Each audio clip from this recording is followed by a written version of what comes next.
오늘 주신 하나님의 말씀 잠언 24장 1절에서 22절까지 말씀입니다.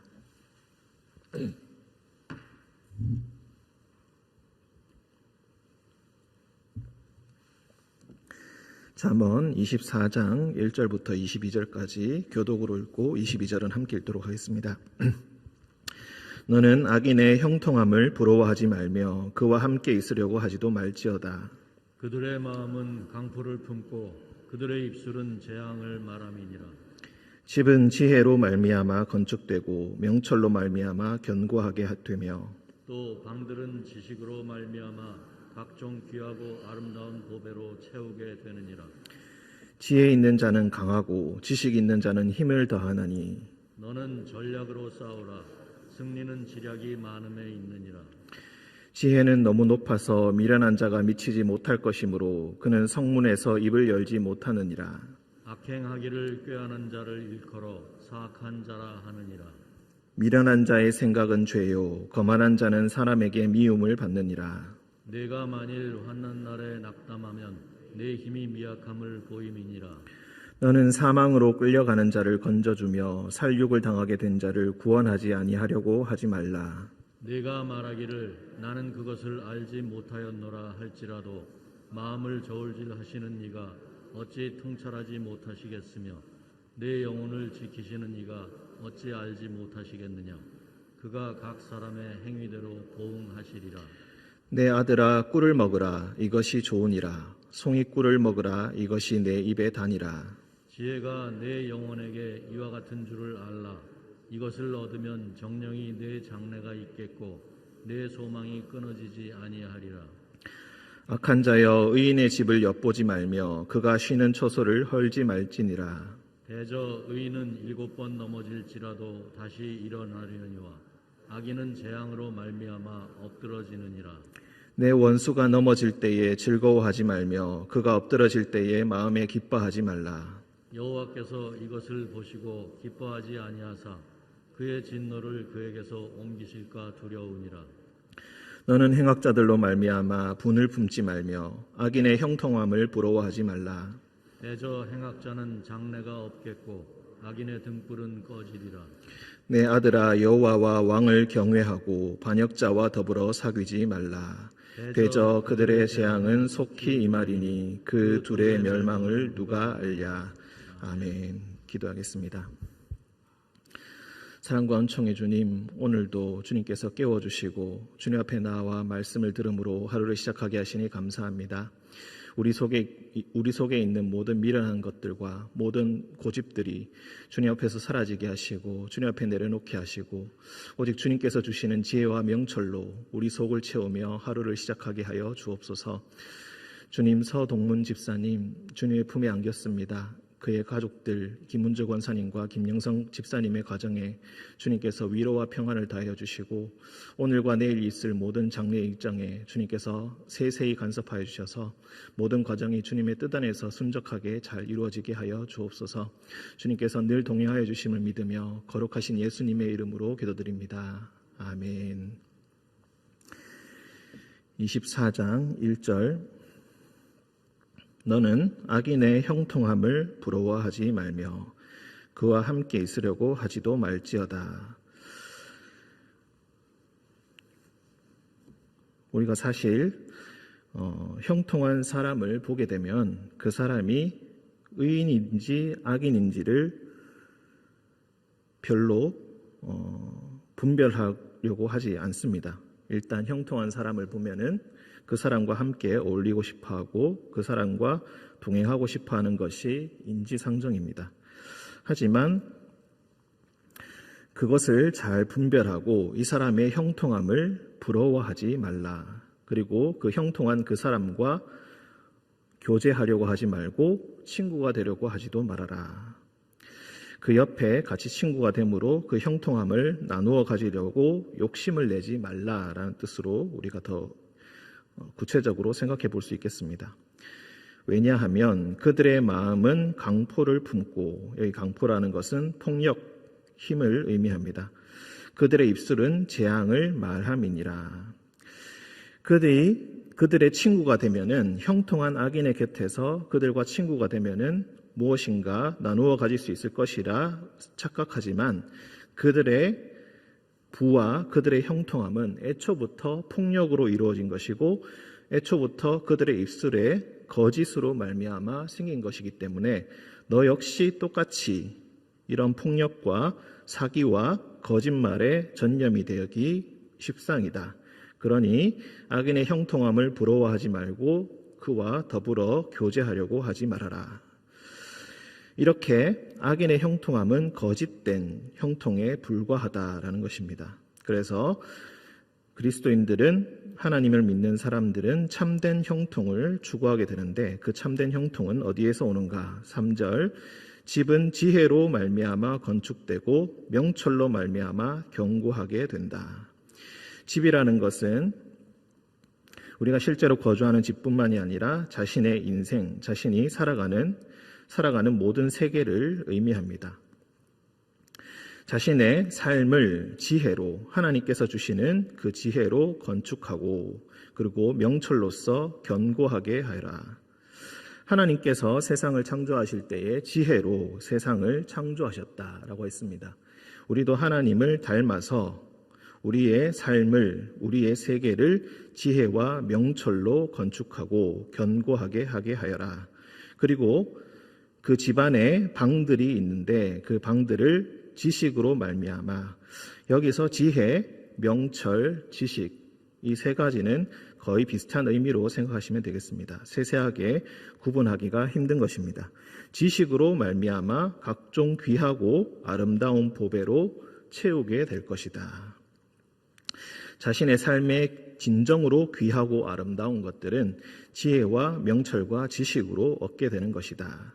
그러니 악인의 형통함을 부러워하지 말고 악인과 더불어 교제하려고 하지 말아라. 자, 다시 24장 1절과 2절로 돌아가서 우리가 이 형태와 비교할 만한 말씀이 또 있습니다. 23장 바로 앞쪽에 있는 17절, 18절을 보시면은 내 마음으로 죄인의 형통을 부러워하지 말고 항상 여호와를 경외하라. 정령이 내 장래가 있겠고 내 소망이 끊어지지 아니하리라. 악인이 어떻게 성공하였는가를 살펴보면서 그것을 부러워하면서 본받으려고 하지 말고 항상 여호와를 경외하려는 그 뜻을 곧게 세우고 그 뜻대로 살기를 힘쓰라라는 것입니다. 거기서 진정한 형통과 진정한 미래에 대한 소망이 있다. 정령이 내 장래가 있을 것이고 소망이 끊어지지 않을 것이다. 미래에 대해서 이야기를 했습니다. 또 한 군데 더 보시면 뒤에 19절, 20절, 24장 19절, 20절을 보시면은 너는 행악자들로 말미암아 분을 품지 말며 악인의 형통함을 부러워하지 말라. 대저 행악자는 장래가 없겠고 악인의 등불은 꺼지리라. 여기서 등불이란 것은 그의 삶을 의미합니다. 삶 그리고 생명 이런 것들을 상징하는 것입니다. 우리가 행악자들이 형통함을 보면은 반대로 분을 품을 수도 있습니다. 어찌하여 저런 사람이 성공을 하는가?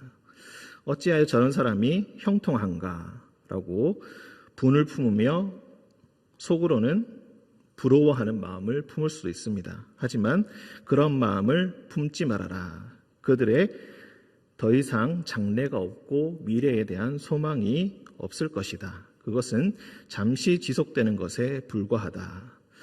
23장 17절 18절, 24장 1절 2절, 24장 19절 20절 형태가 계속 비슷하게 반복되고 있고 서로의 내용을 보충해주고 있습니다. 진정 여호와를 경외하는 자만이 진정한 미래에 대한 소망이 있다. 악인의 형통함, 그것을 부러워하면서 가까이 하면 결국 나쁜 것만 배우게 될 것이다. 그리고 반대로 부러워하면서 교제하려고 하는 반대로 분을 품으며 분노를 품지도 말아라. 어차피 그들에게 미래는 더 이상 존재하지 않는다라는 것입니다. 24장 5절 6절 지혜 있는 자는 강하고 지식 있는 자는 힘을 다하나니 너는 전략으로 싸우라. 승리는 지략이 많음에 있느니라. 5절을 조금 더 다르게 번역을 하면은 지혜 있는 자는 힘센 자보다 강하고 지식 있는 자는 기운이 센 사람보다 더 강하다. 이렇게 우리가 비교형으로 해석을 할 수도 있습니다. 즉 지혜 있는 사람이 힘이 센 용사들보다 장군들보다 더 강하다라는 것입니다. 그러니 너는 전략으로 싸우라. 힘으로 밀어붙이는 싸움을 하는 것이 아니라 전략, 지략, 모략으로 싸우라. 승리는 지략이 많음에 있느니라. 그런데 여기서 우리가 또 한 가지 이 지략이라는 것 그리고 지혜, 명철이라는 것에 또 생각해 볼 수 있는 것은 한 사람의 어떤 똑똑함과 지혜를 의미하지는 않는다는 것입니다. 지략이 많음에 있다라고 했습니다. 즉 여러 사람의 지혜가 필요하고 그것을 서로 들을 수 있어야 하고 서로를 종합할 수 있어야 한다. 즉 진정한 지혜와 어리석음을 분별해내고 그리고 진정 지혜 있는 것을 분별해낸 그 지혜를 수용할 수 있는 그런 능력도 역시 마찬가지로 지혜의 범주 안에 들어간다라는 것입니다.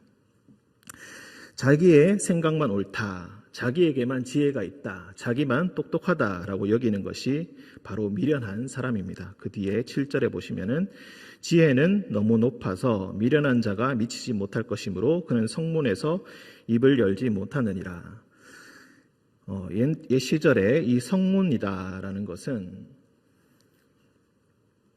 공적인 것을 의논하는 자리라고 생각하시면 되겠습니다. 그곳에서 그 성의 장로들이 항상 모여서 공적인 업무들을 서로 토의하고 논의하는 그런 자리입니다.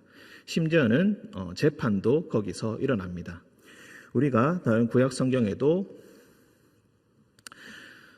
성문을 출입한다라는 표현이 나오는데 이 성문을 통하여서 사람이 들어갔다가 농사를 짓기 위해서 나가서 일을 하고 또 저녁이 되면 다시 들어오는 그것을 이야기하는데 저녁에 들어올 때에 이렇게 장로들이 앉아서 그리고 그 성의 주민들이 모여 앉아서 서로 공적인 것을 토의하게 된다. 그때 그는 미련한 자는 성문에서 입을 열지 못하느니라. 사실 이 문장을 다르게 번역하면은 그는 성문에서 입을 열지 못하게 해야 한다. 이렇게도 번역을 할 수 있습니다. 지혜는 너무 높다. 지혜가 너무 높다는 것은 무엇입니까? 한 사람의 능력으로 도달할 수 있는 것이 아니다라는 뜻으로 해석할 수 있습니다. 6절의 맥락에서 보자면 그런 것입니다. 미련한 자는 말씀드렸다시피 자기의 생각만 옳다고 고집하는 자입니다. 다른 사람의 말을 수용할 수 없는 사람입니다. 고집만 충만한 사람입니다. 그래서 그 사람은 결코 지혜를 얻지 못할 것이다. 그러니 이렇게 소통할 수 없고 분별할 수 없는 자는 성문에서 입을 열게 해서는 안 된다. 8절 악행하기를 꾀하는 자를 일컬어 사악한 자라 하느니라. 그리고 8절과 9절을 한 단락으로 생각하시면 되겠습니다. 미련한 자의 생각은 죄요 거만한 자는 사람에게 미움을 받느니라. 여기서 또 미련한 자가 나옵니다. 7절에 미련한 자, 9절에 미련한 자. 미련한 자의 생각은 죄다. 자신의 생각만 옳다고 주장하고 고집을 피우는 자, 그리고 공적인 일들을 하는데 자신의 생각을 고집하면서 일을 방해하는 사람, 이 사람들의 생각은 죄다. 거만한 자는 사람들에게 미움을 받게 될 것이다. 진정한 지혜가 무엇인가를 잘 생각해 보라라는 것입니다. 자신의 생각을 다른 사람의 말을 수용하지 못하고 다른 어떤 이유로, 그러니까 일의 목적을 위해서 자신의 생각을 주장하는 것이 아니라 단순히 자신의 자존심을 위해서라든지 아니면은 다른 사람의 품은 나쁜 생각, 즉 일을 이루어지는 것에 있어서 어깃장을 놓기 위해서 일부러 반대하는 것인지 그런 것들을 잘 분별하라라는 것입니다. 10절 내가 만일 환난 날에 낙담하면 내 힘이 미약함을 보임이니라. 이 문장이 이 구절이 조금은 의미가 이해하기 힘들 수도 있습니다. 의인으로서 만약에 환난 날에 낙담을 한다면 환난 날에 낙담을 한다라는 이 의미를 악인이 형통한 것, 즉 분별 없는 의견이 성문에서 힘을 얻는 것, 이런 것들을 우리가 생각해 볼 수가 있겠습니다. 그렇지만 이런 일이 일어난다 할지라도 세상이 거꾸로 돌아가는 것처럼 보이고 불합리한 의견이 자꾸 사회에서 통용된다 할지라도 그때에 의인으로서 낙담해서는 안 된다는 것입니다. 지혜 있는 자로서 낙담하지 말고 내 힘이 미약함을 보이지 않도록 힘을 내라라는 것입니다. 하나님을 경외하는 마음으로 소망을 잃지 말고 이 미래는 우리가 19절 20절에서 행악자는 장래가 없겠고 악인의 등불은 꺼지게 될 것이다. 이 맥락에서 항상 여호와를 경외하기를 포기하지 말고 힘을 더욱더 내야 한다. 11절 너는 사망으로 끌려가는 자를 건져주며 살육을 당하게 된 자를 구원하지 아니하려고 하지 말라. 살육을 당하게 된다라는 것은 우연으로 인하여서 죽음을 당하는 위기에 처하게 되는 것이 아니라 사람으로 인하여서 악한 자들로 인하여서 생명의 위기를 받게 된 자, 그리고 그에 대항할 수 있는 힘을 갖추지 못한 약한 자들, 이런 사람들을 항상 도와줄 수 있어야 한다. 12절에 네가 말하기를 나는 그것을 알지 못하였노라. 나는 전혀 몰랐다. 그 사람이 그런 처지에 있는지 나는 알지 못했기 때문에 그 사람을 도와주지 못했다. 라고 마음으로 변명하고 정당화시킨다 할지라도 마음을 저울질 하시는 이가 어찌 통찰하지 못하시겠는가. 진정 그 속에 마음의 속임이 있다면은 하나님께서 그것을 알지 못하시지 어찌 알지 못하시겠는가라는 것입니다. 내 영혼을 지키시는 이가 어찌 알지 못하시겠느냐.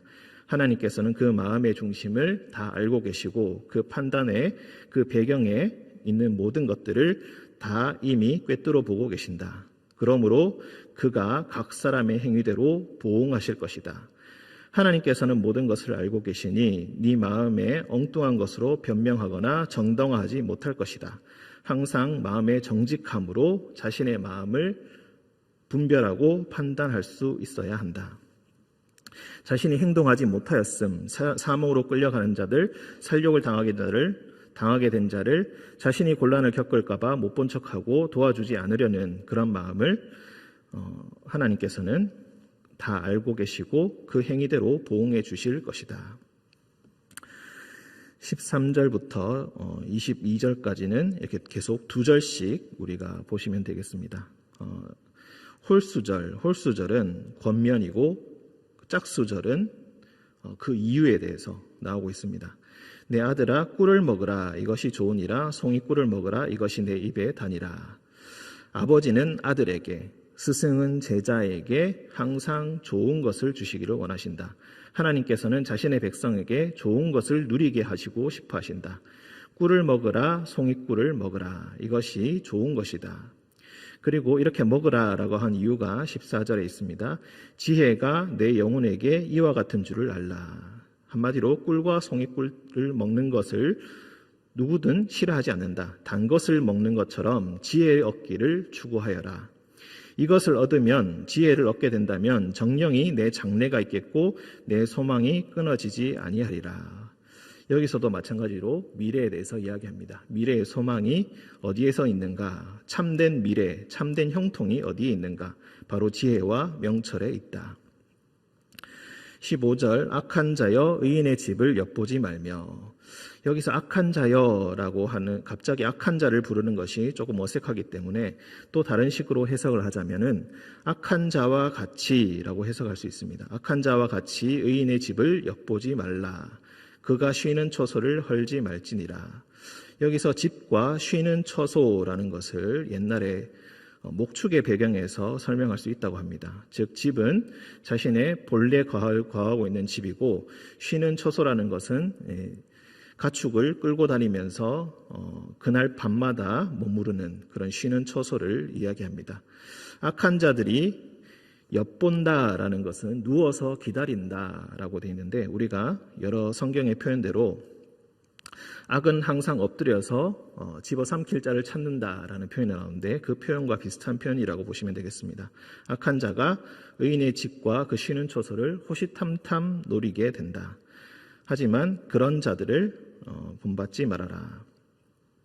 16절 대저 의인은 7번 넘어질지라도 7번 넘어진다는 것은 사람이 보기에는 더 이상 가망이 없을 정도로 철저히 망가지는 것을 의미합니다. 즉 사람들이 보기에는 야 이제 끝났구나, 이제 더 이상 저 사람은 다시 일어날 수 없겠구나 라고 판단되어질 그런 것들을 의미합니다. 하지만 의인은 7번 넘어진다 할지라도 다시 일어날 수 있다.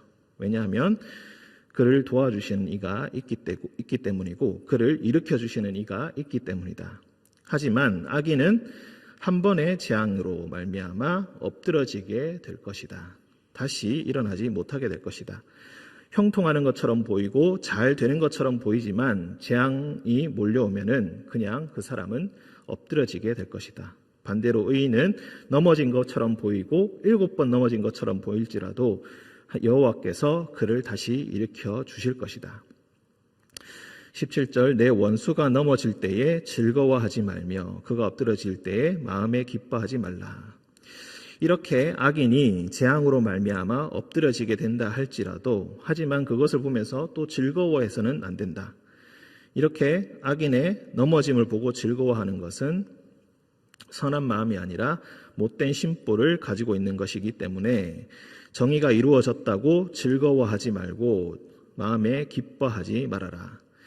18절 왜냐하면 여호와께서는 이것을 보시고 기뻐하지 아니하시기 때문이다. 그리고 그의 진노를 악인에게 품었던 여호와의 진노가 그에게서 옮겨져서 너에게 올까 두려워하여라. 17절, 18절은 또 19절, 20절과 또 대칭이 된다고 할 수 있겠습니다. 행악자들로 말미암아 분을 품지 말고 악인의 형통함을 부러워하지 말라. 20절 그들에게 미래가 없기 때문이다. 악인들이 넘어진다고 즐거워하지 말고 잘 된다고 해서 분노를 품지도 말아라. 악인들에 대해서 지나친 감정을 품지 말라라는 것입니다. 원수를 사랑하라라는 말과 어쩌면 일맥상통한다고도 우리가 볼 수가 있겠습니다. 21절 내 아들아 여호와와 왕을 경외하고 반역자와 더불어 사귀지 말라. 왕정 시대에 있었던 말씀이기 때문에 왕을 여호와와 함께 강조하고 있습니다. 여호와와 왕을 경외하고 왕을 배신하여 반역하여 반역자와 더불어 사귀지 말아라. 22절 대저 그들의 재앙은 속히 임하리니 여기서 그들이라는 것은 여호와와 왕을 의미합니다. 그리고 그 뒤에 나오는 그 둘의 멸망이라는 것도 여호와와 왕을 의미합니다. 여호와와 왕이 진노를 품고 그들에게 심판을 내릴 때 그들의 심판은 속히 임하게 될 것이다. 반역자들에 대하여 그 심판이 속히 일어나게 될 것이고 그 둘의 멸망이라는 것은 그 둘이 가져다 줄 파멸, 심판을 의미합니다. 그 심판이 언제 올지 누가 알겠는가, 얼마나 신속할지 누가 알겠는가, 즉 한마디로 신속하게 그들에 대한 심판과 징벌이 일어나게 될 것이라는 것입니다. 오늘 24장 1절부터 22절의 말씀을 함께 묵상하였습니다. 우리가 함께 볼 수 있는 것은 진정한 미래가 어디에 있는가, 진정한 형통함은 어디에 있는가, 어디에서 우리가 그것을 구할 수 있는가, 우리는 무엇을 구하면서 살아가야 하는가, 항상 환난날이라 할지라도 여호와를 경외하기를 포기하지 말고 지혜를 얻기를 송이꿀을 먹는 것처럼, 송이꿀을 먹음을 사모하는 것처럼 그렇게 얻어야 할 것입니다.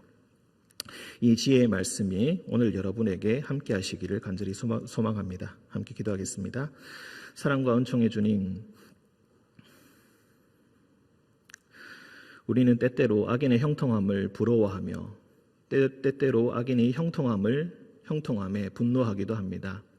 주님, 하지만 이제는 지혜의 말씀을 따라 그 모든 것들을 버리고 오직 여호와를 경외하기에 내 뜻과 내 마음을 굳건히 세우게 하시고 항상 우리의 눈이 여호와를 바라보며 우리 주 예수 그리스도의 십자가를 바라보며 주님 앞에서 올바른 길을 걷는 모든 성도들이 되게 하여 주옵소서. 환난 날에 낙담하지 않게 하시고 여호와를 경외하기를 포기하지 않게 하시고 주님과 교제하기를 악인의 형통한 악인과 교제하기를 싫어하고 항상 여호와와 경외하는 여호와와 동행하기를 사모하는 우리 모두가 되게 하여 주옵소서. 거룩하신 예수님의 이름으로 기도드립니다. 아멘.